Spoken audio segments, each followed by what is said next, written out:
Very very good evening students.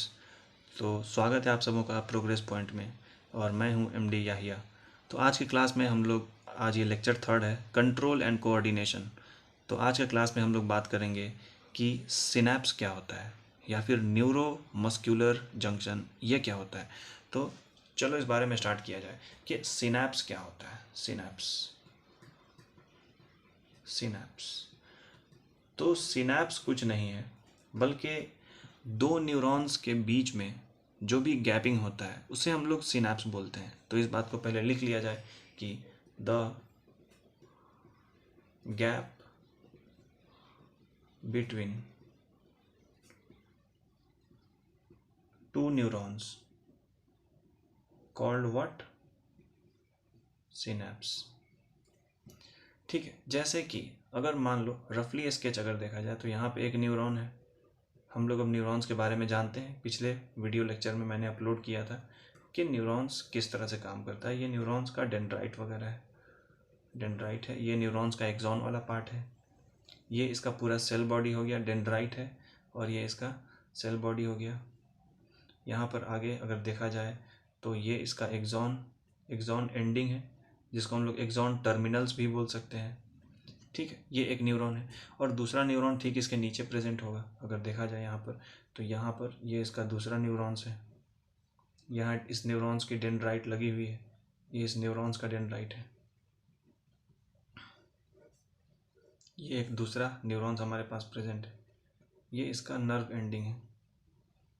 इस तरह से हम लोग बातें कर रहे थे कि किसी भी न्यूरॉन्स में क्या होता है कि सिग्नल ट्रांसफ़र होता है। ये इस तरह से इसका डेंड्राइट्स वगैरह बना हुआ है। तो ये जो एक स्ट्रक्चर है, तो सिनैप्स में अभी हम लोग बात कर रहे थे कि सिनैप्स क्या है कि the gap between two neurons called synapse. मतलब कि दो न्यूरॉन्स के बीच में जो गैपिंग वाला इलाका हमें दिखाई दे रहा है, एक न्यूरॉन से ये वाला ऊपर वाला और ये दूसरा न्यूरॉन है, तो इसके बीच में जो गैपिंग वाला इलाका है इसी को हम लोग बोलते हैं सिनैप्स। तो इसको इजीली हम लोग लिख सकते हैं कि ये क्या कहलाता है। तो यहाँ पर जो गैपिंग वाला पार्ट है, इसी गैपिंग वाले पोर्शन को हम लोग बोलते हैं सिनैप्स। यही गैपिंग वाला पार्ट है। तो सबसे बड़ा सवाल है कि हम लोग सिनैप्स के बारे में क्यों पढ़ रहे हैं। तो सिनैप्स में हम लोगों को ये देखना है कि आखिर किस तरह से सिग्नल ट्रांसफ़र होता है एक न्यूरॉन से दूसरे न्यूरॉन को। जैसे मान लो कि इस सिनैप्स के ऊपर ये जो पहले वाला न्यूरॉन है, इस न्यूरॉन को हम लोग बोल सकते हैं प्री न्यूरॉन। इसको हम लोग बोल सकते हैं प्री न्यूरॉन। जो दूसरा जो नीचे वाला न्यूरॉन है, इसको हम लोग पोस्ट न्यूरॉन बोल सकते हैं, पोस्ट न्यूरॉन। ठीक है, तो जो प्री मतलब पहले वाला न्यूरॉन और पोस्ट मतलब बाद वाला न्यूरॉन्स, मतलब कि इस गैपिंग को अगर हम लोग सेंटर मान के चले तो ऊपर वाला प्री न्यूरॉन हो गया और नीचे वाला पोस्ट न्यूरॉन हो गया। तो इनके बीच में जो सिनैप्स है, सिग्नल ट्रांसमिट कैसे होगा। जैसे यहाँ के अगर इसके हम लोग इस एक नर्व एंडिंग को अगर बाहर निकाल लेते हैं, यहाँ पे दिखाता हूँ, ये एक नर्व एंडिंग बाहर निकला हुआ है। एक नर्व एंडिंग यहाँ पर हमने बाहर निकाल लिया। ठीक है, ये नर्व एंडिंग किसका है? प्री न्यूरॉन का है। तो हम लोग बोल सकते हैं कि प्री न्यूरॉन नर्व एंड। इसके नीचे यहाँ पर ये जो डेंड्राइट लगा हुआ है, तो डेंड्राइट को अगर हम लोग कट करके देखेंगे बहुत ज़्यादा हाईली मैग्नीफाइड व्यू में जूम करके, तो हमको कुछ ऐसा दिखाई देगा। ये है इसका न्यूरॉन्स का डेंड्राइट है। ये डेंड्राइट वाला पोर्शन है न्यूरॉन्स का। ये बिल्कुल ऐसा ही होता है। ठीक है, ये बिल्कुल ऐसा ही होता है। हम लोग यहाँ पर सिर्फ नॉर्मली बनाए थे इसलिए दिखाई नहीं दे रहा था। यहाँ पर ये इसका इनलार्ज व्यू है। तो इसको हम लोग बोल सकते हैं कि पोस्ट न्यूरॉन, और ये पोस्ट न्यूरॉन का क्या है? डेंड्राइट है, पोस्ट न्यूरॉन डेंड्राइट। तो अब यहाँ पर सिग्नल ट्रांसमिट कैसे होगा। सपोज दैट ऊपर से डेंड्राइट में कोई सिग्नल आया, सिग्नल को रिसीव करके डेंड्राइट इस सेल के पास भेजेगा। ये जो न्यूक्लियस है और ये जो सेल बॉडी का पार्ट है, ये सेल बॉडी का पार्ट उस इंफॉर्मेशन को इलेक्ट्रिकल सिग्नल में कन्वर्ट कर देगा। इसको हम लोग इलेक्ट्रिकल इम्पल्स बोलते हैं। इलेक्ट्रिकल इम्पल्स ट्रांसफ़र होता हुआ सीधे इस एक्सॉन के थ्रू ट्रांसफ़र होता हुआ हमारे इस नर्व एंडिंग पे पहुंचेगा, इस नर्व एंडिंग पे पहुंचेगा, इस नर्व एंडिंग पे पहुंचेगा। तो यहाँ से सिग्नल को अब ट्रांसफ़र होकर के दूसरे वाले न्यूरॉन्स के पास जाना है, लेकिन दूसरा न्यूरॉन्स उसको रिसीव करता है अपने डेंड्राइट के हेल्प से। तो आखिर ये होता कैसे है? देखो, इसके अंदर कुछ कुछ छोटे छोटे मेम्ब्रेन्स पड़े हुए होते हैं। इसको हम लोग बोलते हैं वेसिकल्स।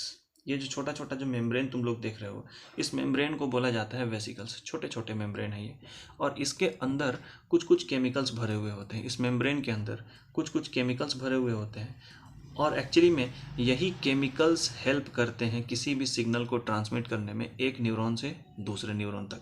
तो यहाँ पर ये जो सिग्नल है, इस सिग्नल को जैसे ही कोई इलेक्ट्रिकल सिग्नल ऊपर से आ रहा है, कोई भी इलेक्ट्रिकल सिग्नल अगर ऊपर से आ रहा है इस एक्सॉन्स के थ्रू, कोई भी सिग्नल अगर आ रहा है, तो इस सिग्नल के आने से ये जितने भी वेसिकल्स हैं ये सब आपस में, इन सबों में क्या होता है कि एक वेलोसिटी, एक रैंडम वेलोसिटी स्टार्ट हो जाती है, और रैंडम वेलोसिटी के वजह से ये आपस में टकराने लगते हैं। और टकराने के बाद जब ये टकराते हैं तो ये फट जाते हैं। इनके रप्चर होने के बाद में इनके अंदर जो केमिकल्स हैं वो केमिकल बाहर निकलना शुरू हो जाते हैं। वो सारे के सारे केमिकल्स यहाँ से बाहर निकलेंगे और बाहर निकल करके इस सिनेप्स वाले एरियाज़ में पहुँच जाते हैं।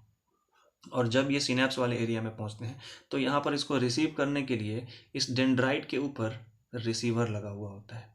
इस डेंड्राइट के ऊपर रिसीवर लगा हुआ होता है। ये डेंड्राइट के ऊपर रिसीवर है, और ये सारे रिसीवर इस केमिकल्स को रिसीव कर लेते हैं। और इस केमिकल में क्या है, इस केमिकल में ऊपर से आता हुआ सिग्नल है जो इलेक्ट्रिकल सिग्नल था, और इस तरह से अब ये सिग्नल रिसीव हो गया है इस डेंड्राइट के थ्रू, मतलब कि पोस्ट न्यूरॉन डेंड्राइट के थ्रू ये सिग्नल रिसीव हो चुका है, और यहाँ से ये सिग्नल ट्रांसफ़र होकर के फिर से आगे ट्रैवल करेगा, एंड सो ऑन। दूसरे फिर न्यूरॉन्स में इसी तरह से सिग्नल ट्रांसफ़र होगा। तो सिनेप्स के बीच में सिग्नल इसी तरह से ट्रांसफ़र होते हैं। अब सबसे बड़ा सवाल है कि ये जो केमिकल है, इस केमिकल को हम लोग बोलते क्या है? तो ये जो केमिकल हमको सिनेप्स में मिल रहा है, इस केमिकल का नाम है न्यूरोट्रांसमीटर। न्यूरो ट्रांसमीटर हम लोग इस केमिकल्स को बोलते हैं। इस केमिकल का नाम है न्यूरोट्रांसमीटर। तो न्यूरोट्रांसमीटर के हेल्प से कोई भी सिग्नल ट्रांसफ़र हो रहा है, और एक न्यूरॉन्स प्री न्यूरॉन से लेकर के पोस्ट न्यूरॉन तक सिग्नल ट्रांसमिट हो रहा है। तो ये अभी के क्लास का बिल्कुल नॉर्मल सा चीज़ था कि सिनेप्स क्या होता है। एक छोटा सा रिवीजन करवा देता हूँ। सिनेप्स क्या है? कोई भी दो न्यूरॉन्स के बीच में जो गैपिंग मिलती है उसे हम लोग सिनेप्स बोलते हैं। इस गैपिंग से किसी भी सिग्नल को ट्रांसफ़र होना है, जो इलेक्ट्रिकल इम्पल्स आ रहा है एक न्यूरॉन से दूसरे न्यूरॉन तक, ताकि हमारे ब्रेन तक सिग्नल पहुंच सके। तो यहाँ पर जो सिग्नल ट्रांसफ़र हो रहा है, ये सिग्नल ट्रांसफ़र करने के लिए जो प्री न्यूरॉन है उसके पास कुछ कुछ न्यूरोट्रांसमीटर होते हैं उसके नर्व एंडिंग पे। जैसे ही इलेक्ट्रिकल सिग्नल आएगा, नर्व इम्पल्स, ये जो नर्व इम्पल्स आएगा, तो सारे के सारे ये जो वेसिकल हैं, ये वेसिकल आपस में टकराने लगेंगे, और टकराने की वजह से फ्यूज हो जाते हैं, फट जाते हैं, और इनके अंदर का जो केमिकल है जिसको न्यूरोट्रांसमीटर बोल रहे थे, वो न्यूरोट्रांसमीटर बाहर निकल के सिनेप्स वाले एरिया में आ जाता है। और सिनेप्स वाले एरिया में क्या है, ये जो सिग्नल आया है, ये जो केमिकल्स आया है न्यूरोट्रांसमीटर, इस केमिकल में इंफॉर्मेशन है, ऊपर से कोई सिग्नल आ रहा है उसका इंफॉर्मेशन है, और इसको रिसीव कर लिया जाता है पोस्ट न्यूरॉन डेंड्राइट से। यहाँ पर कुछ कुछ रिसीवर लगे होते हैं इसके हेल्प से। तो इस तरह से सिग्नल एक न्यूरॉन से दूसरे न्यूरॉन में ट्रांसफ़र हो जाता है। तो अभी का जो अपना टॉपिक था, ये टॉपिक था सिनेप्स था, और इसमें हम लोगों ने क्या क्या कवर किया कि इसमें हम लोगों ने जो टॉपिक कवर किया है, how nerve transmit across the या फिर बिटवीन टू न्यूरॉन्स, दो न्यूरॉन के बीच में आखिर किस तरह से सिग्नल ट्रांसमिट होता है। तो सबसे बड़ा चीज़ है कि एग्ज़ाम में डायग्राम्स पूछे जाते हैं, जो पिछले क्लास में मैंने बात किया था। अभी इस क्लास में हम लोगों ने सिनेप्स डिस्कस किया है। अब इसी में एक छोटा सा चीज़ बचा है जिसको हम लोग बोलते हैं न्यूरोमस्कुलर जंक्शन।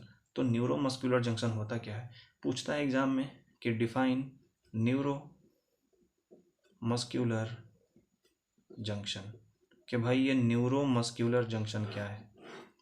ठीक है, तो न्यूरोमस्कुलर जंक्शन, न्यूरो मतलब कि न्यूरॉन्स, और मस्कुलर मतलब कि मसल्स। तो न्यूरॉन और मसल्स के बीच में जो जंक्शन होता है इसे हम न्यूरोमस्कुलर जंक्शन बोलते हैं।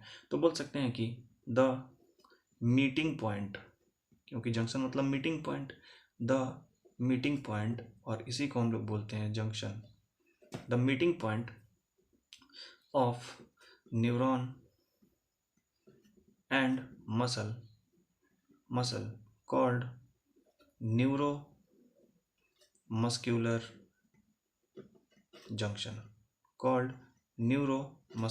जंक्शन।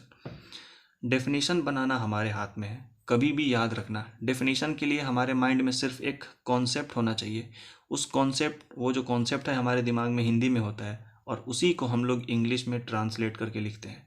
तो ये नॉर्मल सी बात है, ठीक है। इसीलिए मैं बार बार कहता हूँ कि बस कुछ भी करो, समझो कॉन्सेप्ट क्या होता है। कॉन्सेप्ट बड़ी चीज़ है, डेफिनेशन या फिर कोई चीज़ ऐसा चीज़ नहीं है, ठीक है। कॉन्सेप्ट बड़ी चीज़ है, डायग्राम बनाओ, डायग्राम ड्रॉ करो, डायग्राम के थ्रू कोई भी चीज़ को समझो, यही है बायोलॉजी, ठीक है। तो आज के लिए इतना ही था, मिलते हैं फिर अपने अगले लेक्चर में। Thank you.